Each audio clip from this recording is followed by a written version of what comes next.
చూస్తున్నాను, నాకు కూడా తోస్తున్నాను, కానీ అప్పుడప్పుడు కొన్ని ప్రాబ్లమ్స్ వస్తాయి. అయితే మీరందరూ కూడా అందరం ఉన్నాం. నన్నైతే మీరు చాలాసార్లు చూసుంటారు చిన్నప్పటి నుంచి. ఎందుకంటే చిత్తూరు జిల్లాలో నేను క్లోజ్గా తిరిగాను కాబట్టి, అంచెలుగా ఎదిగాను కాబట్టి. పార్టీ పెట్టినప్పటి నుంచి అనేక రకాలైన సమస్యలు మనం ఫేస్ చేసాం ఈ జిల్లాలో కూడా. ఒకప్పుడు 15 సీట్లు 14 సీట్లు మనం గెలిచాం. ఆ తర్వాత నిన్నే మళ్ళీ 2 సీట్లు పోయినాయి. మిగిలినప్పుడు 7, 6 అట్లా కుడి ఎడమగా వచ్చేటివి. కానీ ఈసారి మనం ఎన్నికలు పకడ్బందీగా చేశాం. అభ్యర్థుల ఎంపిక కూడా సక్రమంగా చేశాం.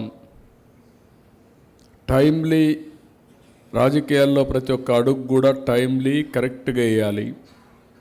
అలాంటి అడుగులు వేసుకుంటూ వచ్చాం.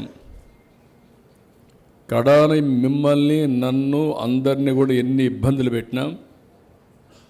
ప్రాణాలు పోయినా పర్వాలేదు, కానీ మేము మాత్రం సరెండర్ కావని గట్టిగా చెప్పి పోరాడాం. దాని ఫలితమే ఈరోజు చూస్తే 57% ఓట్లు పడి 93% సీట్లు గెలిచాం.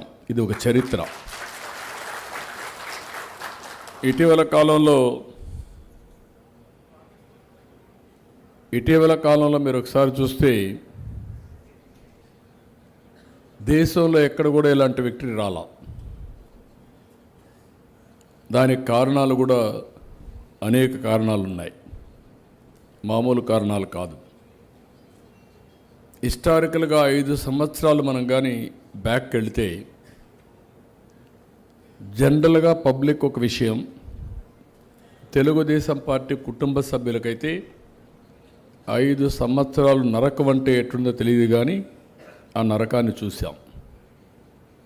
నాకు 24 గంటలు శనివారం వస్తే ఏ ప్రాపర్టీ మీద ప్రొక్లోన్ వస్తుందో తెలియదు, ఎవరిని అరెస్ట్ చేస్తారో తెలియదు. ఇవన్నీ కూడా చాలా సఫర్ అయ్యాం.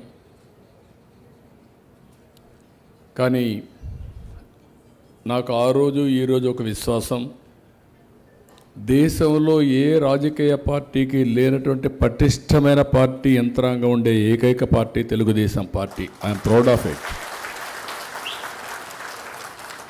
ఇది ఒక వారసత్వంగా మనకు వస్తూ ఉంది. ఎన్నో ఇబ్బందులు వచ్చాయి, ఎన్నో సమస్యలు వచ్చాయి. ఎక్కడికక్కడ సమస్యల్ని అవకాశాలుగా మార్చుకున్నాం, నేను కానీ మీరు కానీ అందరం కూడా. దానివల్ల మనం ఈరోజు విజయ డంకా మోగించగలిగాం. అయితే ఇక్కడ నేను మిమ్మల్ని అందరినీ కోరేది ఒకటి, మీ ద్వారా రాష్ట్రంలో ఉండే అందరిని కూడా కోరుతున్నా. ఏదైనా నేను ఎక్కువ రుణపడున్నానంటే ఈ రాష్ట్రంలో తెలుగుదేశం పార్టీ కుటుంబ సభ్యులకు ఎక్కువగా రుణపడున్నా. రాత్రింబగళ్ళు పనిచేశారు. ఈరోజు ఇక్కడ చూస్తే నేను మంచి అభ్యర్థుల్ని ఎంపిక చేయాలనే ఉద్దేశంతో